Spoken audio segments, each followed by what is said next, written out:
जीवन, मौके, प्रदर्शन, तीन चीजें तीनों इकट्ठा हो जाएं तो कोई भी अमरोहा से निकल अंतर्राष्ट्रीय पटल पर छा सकता है। भरोसा ना हो तो मोहम्मद शमी को देख लीजिए, ठीक यही तो किया है। जीवन चल ही रहा था, धर्मशाला में मौका मिला और फिर शमी भाई के आगे कोई खेल सकता है क्या। मोहम्मद शमी, भरपेट बिरयानी और दम भर बॉलिंग, बस इतनी सी कहानी है इनकी। और ये कहानी अब पूरी दुनिया जान चुकी है, क्योंकि इसी कहानी ने भारत को बीते दर्जन भर सालों में सिर्फ दूसरी बार वर्ल्ड कप के फाइनल तक पहुंचाया है। थोड़ा पीछे से शुरू करते हैं। वर्ल्ड कप शुरू हुआ, बुमराह का नाम हटा नहीं सकते और सिराज ने जैसी प्रोग्रेस की उन्हें खेलना ही था। खामियाजा भुगता शमी ने शुरुआती मैचेस से बाहर बैठकर। फिर हार्दिक पांड्या को चोट लग गई, कुछ ने कहा शमी का भाग्य जगा। लेकिन भाग्य की एक खासियत है, ये जगता बहुत देर से है और सोने में सेकंड्स नहीं लगाता। शमी को भी ये बात पता ही रही होगी, इसीलिए उन्होंने भाग्य के कान में ऐसा शोर किया, इतनी शिद्दत से किया कि इसकी नींद उड़ चुकी है, ये सो ही नहीं पाएगा। और ये सब हुआ उसी खामोशी से जिस खामोशी का उनके करियर में अलग ही रोल रहा है। मैदान के अंदर और बाहर दोनों तरफ के शोर को शमी ने अपनी खामोशी से काटा है। पारिवारिक विवादों से लेकर फैंस के अपशब्दों तक शमी ने पलटकर कभी जवाब नहीं दिया।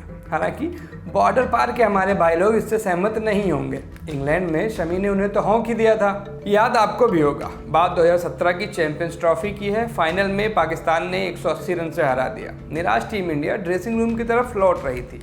पाकिस्तानी फैंस जोश में चिल्ला रहे थे, बाप कौन है, बाप कौन है। भुवी, युवी, रहाणे समेत बाकी लोग आगे बढ़ने लगे, लेकिन शमी से रहा नहीं गया। वह पलट कर आए और अंग्रेजी में कहें तो उस फैन को कन्फ्रंट कर लिया। शमी तो उसे और होंकते, लेकिन धोनी और सिक्योरिटी वालों ने उन्हें वापस बुला लिया। बोले जाने दो लाला, इसे एक घटना को छोड़ दे। तो शमी ने हमेशा ही गेंद से बात करना चुना। फिर चाहे 2021 T20 वर्ल्ड कप की बात हो, जहां पाकिस्तान से हारने के बाद लाखों लोगों ने मिलकर शमी को जाने क्या क्या कहा था, या फिर वो दौर जब उनकी पत्नी ने शमी पर तरह तरह के आरोप लगाए। शमी अपनी बेटियों से मिलने के लिए तरसते रहे, लेकिन पब्लिक में इसकी शिकायत नहीं की।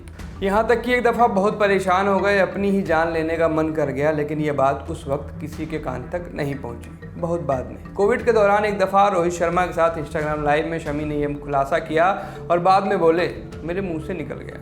शमी तो खैर तब भी नहीं बोले थे जब 2015 वर्ल्ड कप के हर मैच से पहले इंजेक्शन के जरिए उनके घुटने से फ्लूइड निकाला जाता था। हालात ये थे कि घुटना कहाँ और जांघ कहाँ बता पाना मुश्किल था। घुटने से 4 मिलीमीटर का पीस भी निकला।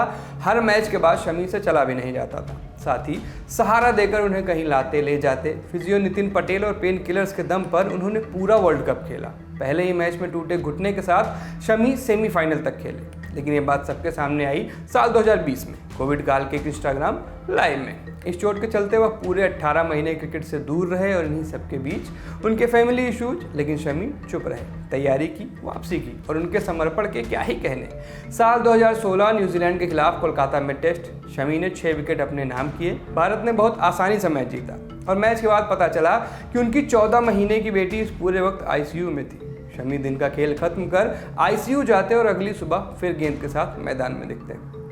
तमाम कुर्बानियों के बावजूद शमी के हिस्से अक्सर गालियां ही आई हैं। इस बार माहौल बदला दिख रहा है। चारों तरफ से शमी के लिए तालियां बज रही हैं। उम्मीद है कि तालियों का ये शोर 19 नवंबर को फलक छू लेगा, वो भी उस नरेंद्र मोदी स्टेडियम में जो शमी का दूसरा घर है। जी हाँ, अमरोहा के सहसपुर से निकले इस लड़के के भारत में 2 घर हैं।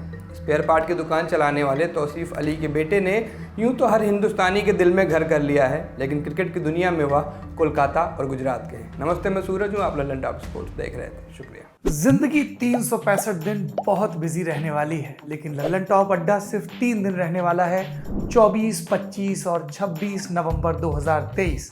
पहुंचिए दिल्ली के मेजर ध्यानचंद नेशनल स्टेडियम में। एंट्री फ्री है, सिर्फ आपको लल्लन टॉप की ऐप या वेबसाइट पर एक बैनर पर क्लिक करके रजिस्ट्रेशन कराना होगा।